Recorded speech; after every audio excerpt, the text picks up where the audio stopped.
It's week 17. The Patriots looking to add another win in a dream season. The Jets looking for some bright spot at the end of a nightmare season. It's a Locked On crossover. Locked On Jets, Locked On Patriots to get you ready for week 17.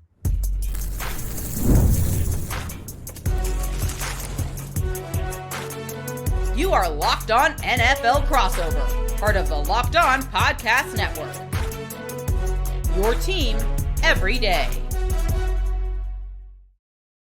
Welcome, Jets fans and Patriots fans. I'm John Butchko, the host of Locked On Jets, alongside Nick Cattles, the host of Locked On Patriots. We're here to get you ready for a Week 17 AFC East matchup between the New York Jets and the New England Patriots Sunday at MetLife Stadium.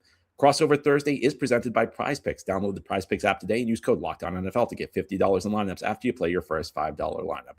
Well, Nick, Merry Christmas. An interesting matchup between two teams that have had very different types of seasons. Patriots having an excellent campaign under first-year coach Mike Vrabel. Jets having a nightmare season under first-year coach Aaron Glenn. Looking at this game, Patriots are coming off what I think is an important win over the Baltimore Ravens. So, you're the expert. I'll tell you what I see looking at this from afar. I felt like that win Sunday night was important for the Patriots because of what happened the week before against Buffalo. And when you're on a roll in the NFL, particularly with a team that's kind of come together for the first time, that's a very good stretch. The question is always how you respond when you hit a rough patch. And, a couple of weeks ago against the Buffalo Bills, it was a big game. Patriots jumped out to a big lead and Buffalo came back and won. And I was interested to see how the Patriots would respond. And the answer, I think, was that they responded well. So that's how I see it from afar. But, you're there, covering this team every day. Talk about how things are going in New England after that win.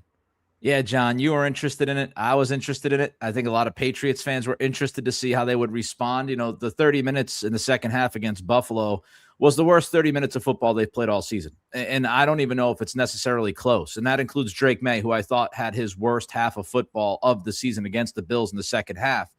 And it's pretty interesting because you get through the first 2.5 quarters or so against the Ravens, and I think there were still questions, right? Like Drake Maye up until that point had not played great against the Ravens, and the defense was getting gashed in the run game again.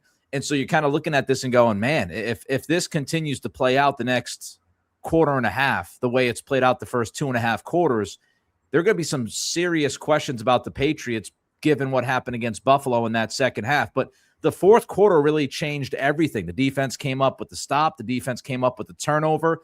And I thought Drake Maye played his best quarter of football as an NFL quarterback in that fourth quarter. He was almost perfect, John. So I think the biggest question now heading into this weekend against the Jets is, you won that game against the Ravens, but there were a ton of injuries. 9 guys went to the medical tent during that game on Sunday night. 7 guys did not finish the game.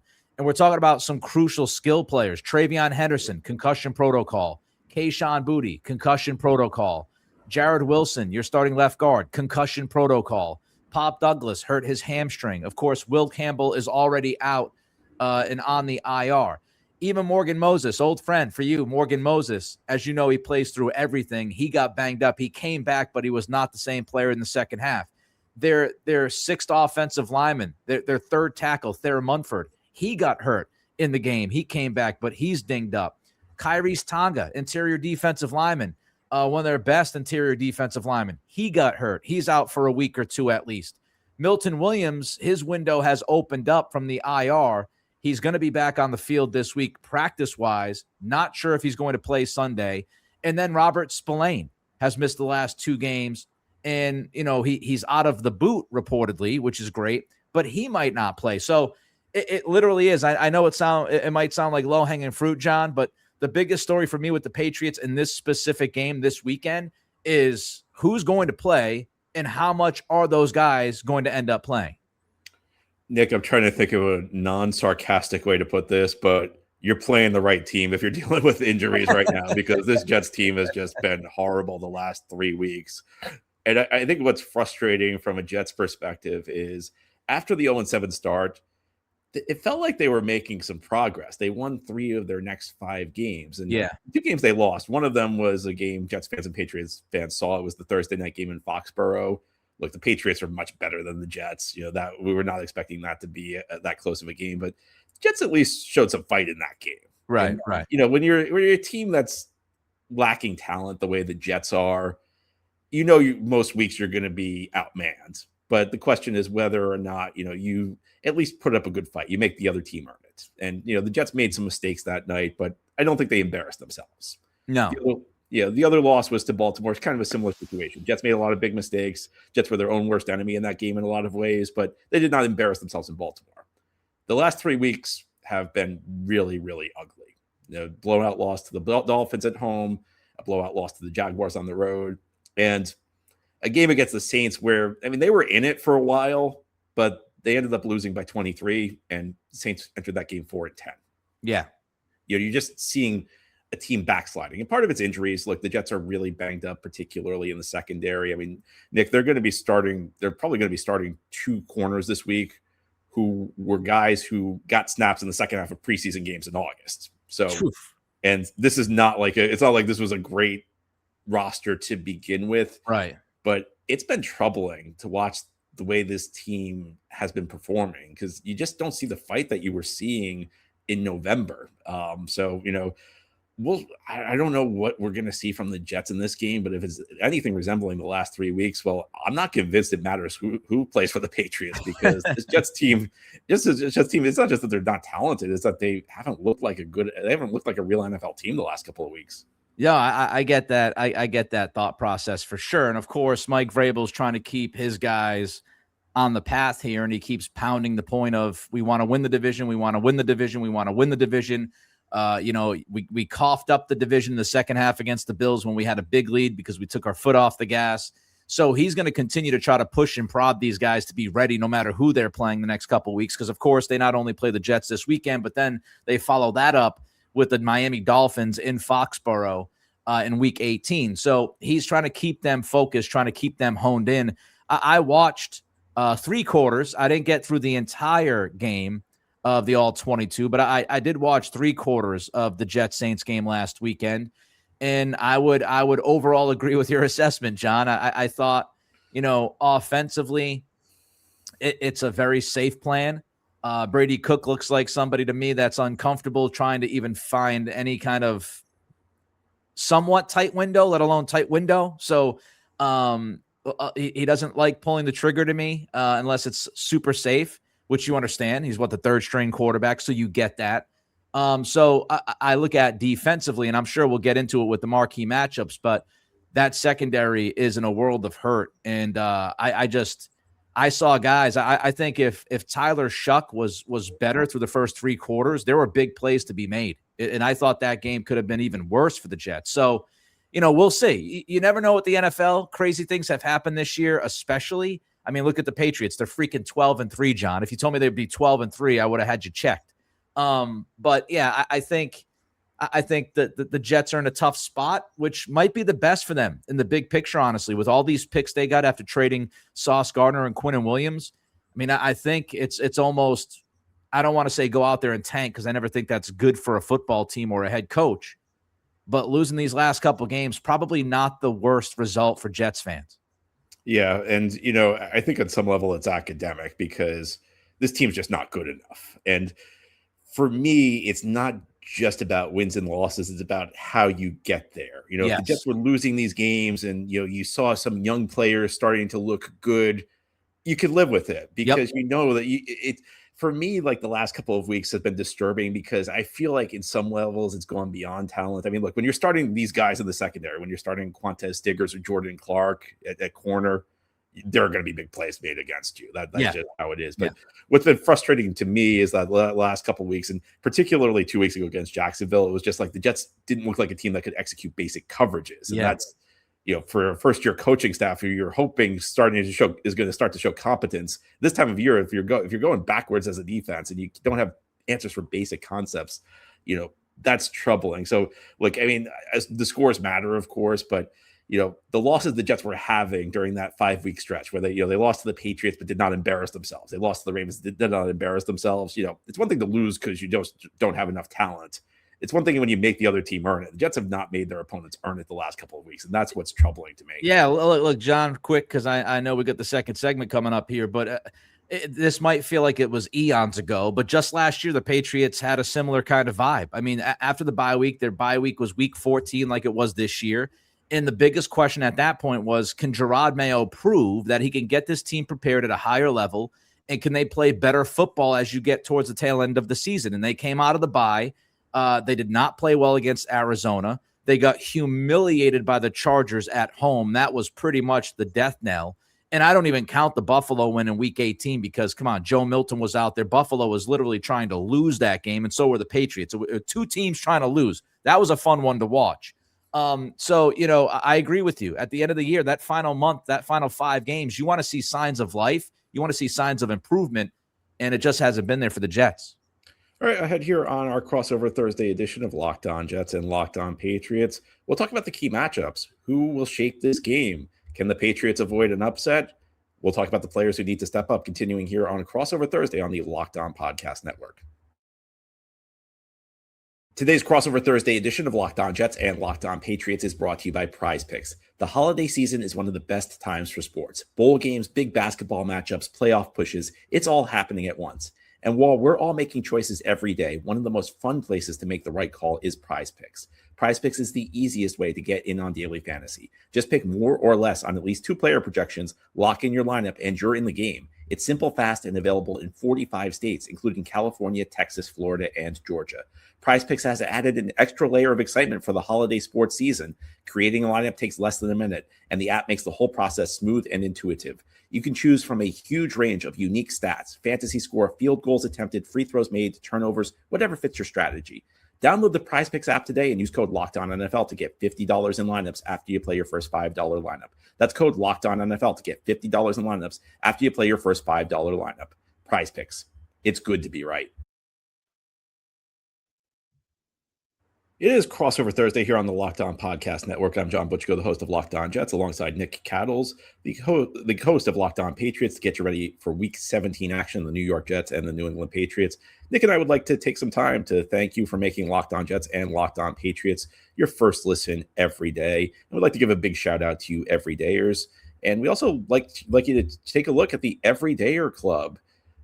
It provides access to an ad-free audio feed for Locked On Jets and Locked On Patriots, compatible with Apple Podcasts, Spotify, and every other major podcast app. And it gives you an invite to our members-only Locked On Everydayer Club Discord server. So go to lockedonnyjets.supercast.com or lockedonpatriots.supercast.com, or tap the link in the show notes to learn more.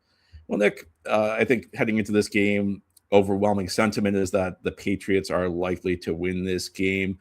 But as we've talked about in the first segment, any given Sunday, weird things happen every week in the NFL. Right. Let's talk matchups. If the Patriots are going to avoid an upset, what's a matchup that you keep your eye on that you think they need to win? Broken record, John. I'm going to be a broken record here for some people because it's one of the main points I've continued to hit over the last month or so, and that's slowing down the opposing running back, which is kind of bananas because the first 9 weeks of this season, the Patriots were the best run defense in football. Milton Williams goes down. Their run defense has declined precipitously. Robert Spillane has also been hurt, as I mentioned earlier. He's their best by far linebacker, especially against the run. So you start with the front seven. And to me, watching the Jets, you got to stop Breece Hall. I thought there were a few runs from Breece Hall last week on an individual effort. I liked what I saw. He made some guys miss. He made a couple of cutbacks. I didn't think that the Jets, especially in the first half, blocked it up well, so to speak, in the run game. So I think you've got to contain Breece Hall because, to me, the Jets' offense right now is Breece Hall or bust. You don't have Garrett Wilson. He's out with the injury. He's one of my favorite receivers in the league. Brady Cook, I think, is a very limited quarterback, as I mentioned a few moments ago. A.D. Mitchell didn't show me anything on film against the Saints. Again, I watched the first 3 quarters. I don't know if he did anything in the fourth quarter. But what's interesting to me, you go back to that Thursday night, John, A.D. Mitchell actually gave Christian Gonzalez some trouble, which was, to me, stunning. And Christian Gonzalez is coming off one of his worst games I've seen as a Patriot against the Ravens. I thought he was not good, especially in the first half, and he lacked urgency and effort. So if you try to clog up Breece Hall and you force Brady Cook to beat you consistently, I think you win this football game. Nick, it's funny. I remember our crossover Thursday show before that Thursday night game in New England. We picked the exact same matchups. And I have news for you. We did not pick the exact same matchups this one, but that was a perfect segue to my first matchup, which is A.D. Mitchell versus Christian Gonzalez. And the reason I'm picking it is for a lot of the reasons you mentioned. This Jets offense cannot just be Breece Hall. Yeah. And as you've discussed, and as I've discussed on Locked On Jets, everydayers Locked On Jets know this, Brady Cook is a limited quarterback. And if we get into the type of game where Cook has to engineer 10-play drives and is trying to trade touchdowns with Drake Maye, this is going to be a blowout loss for the Jets.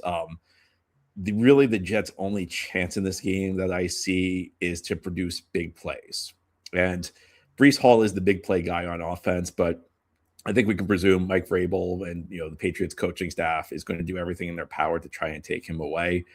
That first game, A.D. Mitchell had opportunities to make big plays. He had 2 big drops.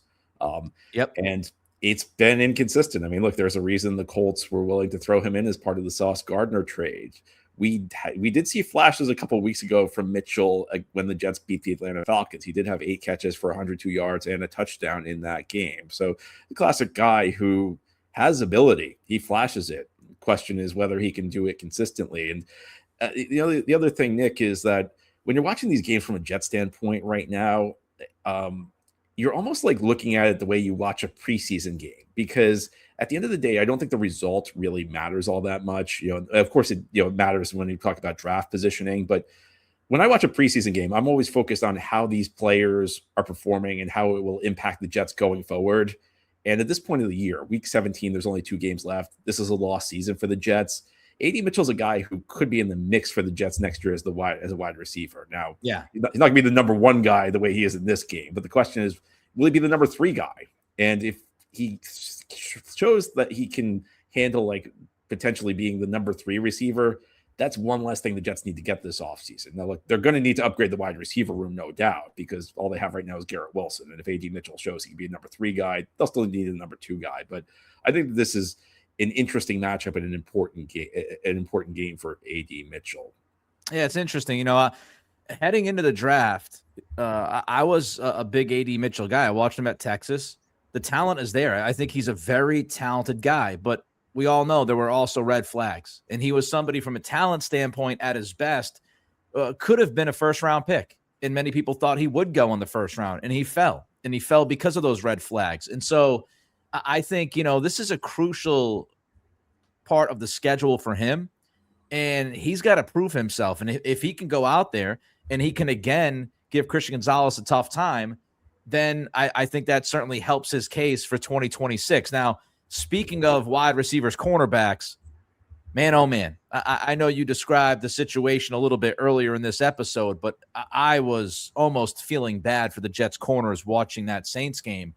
Qwan'tez Stiggers was, I'll try to put this nicely, brutal against the Saints. And, I'm talking about bad coverage. I'm talking about bad eyes, kind of getting stuck, looking into the backfield at one point on a play action that burnt him.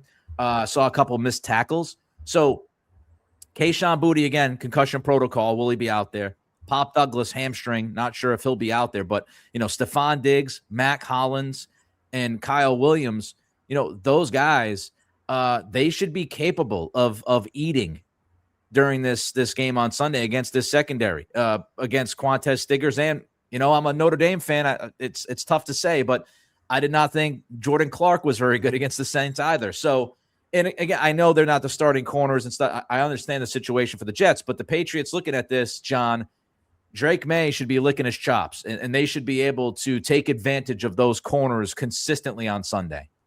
Yeah, I'll tell you, Nick, there is a very good reason Qwan'tez Stiggers is on this roster right now, and it has nothing to do with his ability to play corner. He is a standout special teamer. He's been a phenomenal contributor on that unit, which has been the best special teams unit in the NFL. And if you go back to cut down day, one of the things that I said was, if you watch Stiggers in preseason, he does not look like an NFL caliber corner right now. Yeah. He had a rough preseason as a corner. The reason he made the team was he was an excellent special teamer. And I think that's something the Jets coaching staff valued, because it came down to him and Jarek Bernard-Converse, who was a late round pick a couple of years ago for the final corner spot. Converse was ahead of Stiggers in coverage by a mile. Stiggers, though, provided value on special teams. He's actually got an amazing life story. I mean, you can check it out. He actually quit football because he was so devastated over his father's passing. His mother signed him up for like this minor indoor professional league. He caught the attention of somebody who had connections to the CFL. He ended up going to the CFL, and out of the CFL, he got drafted because he had never entered the draft before. So the rare player who was drafted out of a professional league. So really a remarkable story, and a guy who overcome adversity and carved out a role for Jets on special teams. But at this point of his career, at least, he's a liability in coverage. Real quick, I'll give you my second matchup. Jermaine Johnson versus old friend Morgan Moses, who has had 2 Jet stints, consummate professional. You said it right, Nick. I knew exactly what you were saying earlier when you said Morgan Moses battles through everything. I mean, he was battling through painful injuries last year in a lost season in December for the Jets. Yeah. Jets fans have the utmost respect for. Jermaine Johnson's having a difficult season. He's coming back from the Achilles injury, and I think he has not looked like the same player. Because of the issues the Jets have in the secondary, they got to generate some pressure on Drake Maye. Otherwise, May's going to carve them up. So this has to be a big game for Jermaine Johnson if the Jets want to stay in it. I'm glad you mentioned that, because I had Will McDonald and Jermaine Johnson against the offensive tackles as my third key. So there we are on the same page, John. Great minds think alike, Nick. All right. Well, now you've heard the storylines around the Jets and the Patriots. You've heard the big matchups. Let's talk about what the Jets need to do if they want to pull an upset, what the Patriots need to do if they want to avoid an upset. Keys to victory ahead here on our crossover Thursday edition of Locked On Jets and Locked On Patriots.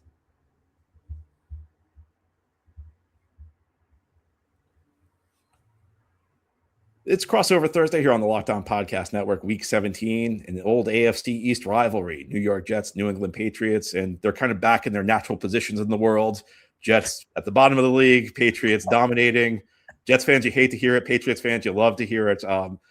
Nick, let's talk keys to victory for the Patriots. And I mean, I could be sarcastic and say, like, don't set your alarm clock at the right time, be careful driving to the stadium. But what are your keys to victory for the Patriots? All right, I'll run through my 3. The first one is again, it's kind of cliche and it might be easy, but it's the absolute truth, is keep your foot on the gas. Keep your foot on the gas, no letdowns. Mike Vrabel loves, the idea of like, we don't want to take any naps. And the Patriots, they took a nap in the second half against the Bills. They were a little bit sleepy against the Ravens in the first, as I said, 2.5 quarters or so. Come out of the gates ready to play. Energy, urgency, physicality. The Jets, to me, are a team. They know that they're pretty much dead and buried. If you come out and you punch them in the face, I'm not sure if they'll even respond. So no letdowns. Keep your foot on that gas. Play clean. Play good football, and you should win. The second key to me is it's really a first step towards a 2-step process. I mentioned earlier about Breece Hall. You got to defend the run. Defend the run, defend the run, defend the run. Force the Jets to be one-dimensional on offense. And then for the Patriots, run the football. And that's going to be an interesting situation, because Travion Henderson in the concussion protocol, we're recording this before practice on Wednesday due to the holiday. Merry Christmas, everybody, even Jets fans. Travion Henderson, he's in concussion protocol. And so he's probably not going to play, I would guess. And so the Patriots really have only one back. D'Ernest Johnson was their third back last weekend. He played 1 snap. Ramondre Stevenson played 84% of the offensive snaps and played pretty much 99.5% after the Travion Henderson injury. So they're going to have to establish the run game. They want to establish the run game. They want to stay committed to it and be consistent with it as they get ready for January. And my final point is, again, this might be kind of low-hanging fruit, but take care of the ball, right? Take care of the football, tighten up special teams. You mentioned it, John. The Jets, really good in special teams. Don't give the Jets anything easy. Don't hand them the football for a 30-yard touchdown drive. Don't give up big kickoff returns. We saw that in the Bills game where, 2 big kickoff returns equal 2 touchdowns for the Bills. They turned the ball over twice last week. So take care of the football, tighten up special teams, make sure the Jets get nothing easy. Nick, my keys to victory for the Jets are very similar to what you said. I think if we're being honest, the number one key to victory for the Jets has nothing to do with the Jets. They need the Patriots to come out and sleepwalk through this game. They need the Patriots to, kind of not take them seriously. And, I've covered a lot of bad Jets teams, Nick, through the years. And one thing I've noticed is that sometimes in these late season games, the opponent is kind of looking past the Jets. They're kind of looking to the playoffs. And that's where you get into trouble. And it's actually like one of the running jokes in the Jets fan base is the Jets always pull off some random win to destroy their draft position in December. And frequently what happens is they get a team that just kind of looks past them. And that's what happened back in 2020. That was the most famous example when they lost out on Trevor Lawrence. They won a game that nobody was expecting them to win over a Rams team that ended up making the playoffs. And the Rams pretty much sleepwalked through the first 3.5 quarters of the game. Jets took a 3-score lead. Then the Rams actually started playing and almost came back. It took a touchdown saving tackle by a punter for the Jets to win that game. But anyway, I think the bottom line here is, I made the joke earlier about, make sure you set your alarm clock at the right time. But if the Jets to have any chance in this game, the Patriots have to come out and look lethargic and just be disinterested in this game. And that has nothing to do with the Jets. But I think if we're just being realistic about where these teams are right now, that's a critical component of the Jets winning. My number 2 key is the Jets are going to have to figure out a way to make splash plays. And I'm going to be very broad there. It could be on offense. It could be maybe they get their first interception of the year in this game. But if this is a game of 8 to 10 play drives, New England's going to win by 20 or 30 points. The Jets just don't have the offense to sustain long drives. What can be an equalizer in a game where there's a big talent mismatch is a big play here or there. 2 of the 3 Jets wins this season have come as a direct result of big special teams play. A game against the Cleveland Browns back in November saw the Jets return both a kickoff and a punt for a touchdown. And, maybe it's Breece Hall making big plays. Maybe it's A.D. Mitchell stepping up and, adding a splash play or two. Again, maybe it's the defense, maybe it's special teams, but Jets are going to need, and maybe it's just steal a possession with a fake kick or something like that. But the Jets are going to need some splash plays in this game. And my third key, and this is kind of a theme where it's just going to take something monumental. Somebody or maybe multiple players need to just have the game of their life. We see it every week in the NFL. Some backup comes in and forces multiple turnovers. Some receiver who's down on the depth chart catches 2 touchdown passes. And it's not sustainable. But in the NFL, everyone's got some talent. Anybody who's playing in the NFL is capable of playing a big game.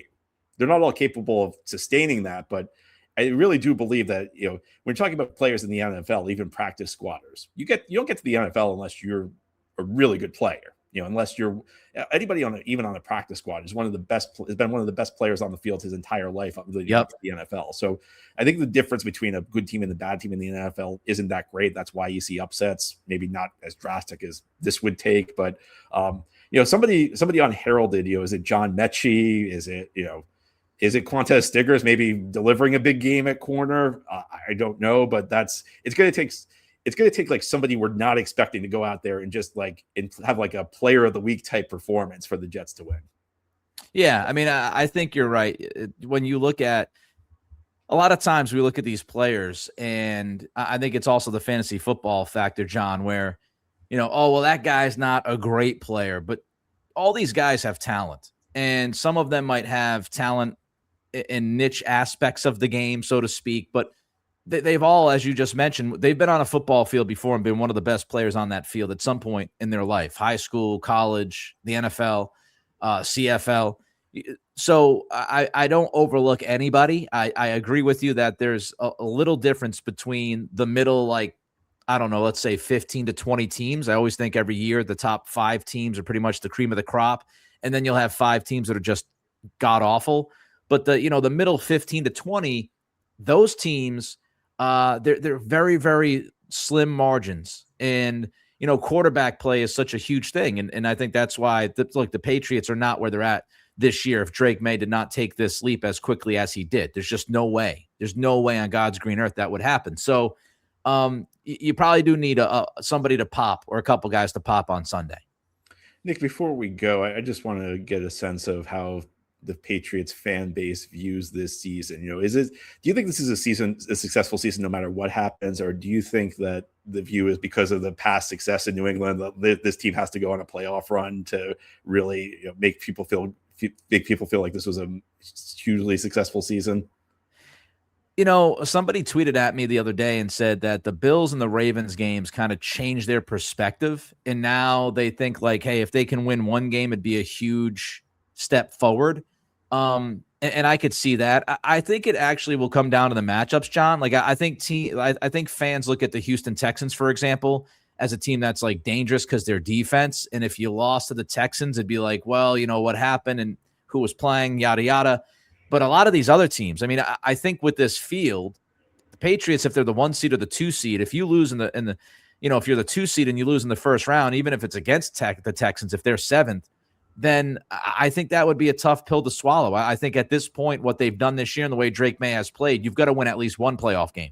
And if you fall short of that, I do think fans would be frustrated. Now, once you get beyond that, what are the matchups? What's your health like? And anything can happen. And of course, this will be Drake Maye's first shot in the postseason, and you never know how a guy is going to react his first time around. So I still think there are questions about this team. Their red zone defense is terrible. Their red zone offense has been better since the bye. You look at the run defense. Can they get that straightened out with Milton Williams coming back? Their 4-man pass rush has had major questions since a hot start. And so there are legitimate questions about this football team. But I still think, given your, 13-3 at this point, and you've got Drake Maye, who's in the MVP talk, you should win at least one in the postseason. Well, thank you, Nick, for joining us today. And thank you, all of you everydayers and everyone who's taken the time to listen to us. I want to wish you all a Merry Christmas. And thank you for supporting our shows every year, Locked On Jets and Locked On Patriots. Getting ready for Week 17 action. Will it be a surprise? Will it be what we're expecting? We'll keep an eye on what happens on the field Sunday. You can always tune into Locked On Jets and Locked On Patriots for analysis on these two AFC East rivals. For my good friend Nick Cattles, I'm John Butchko, wishing you a Merry Christmas. Hope you have a wonderful holiday, and we'll be back next time. Talk more Jets, talk more Patriots.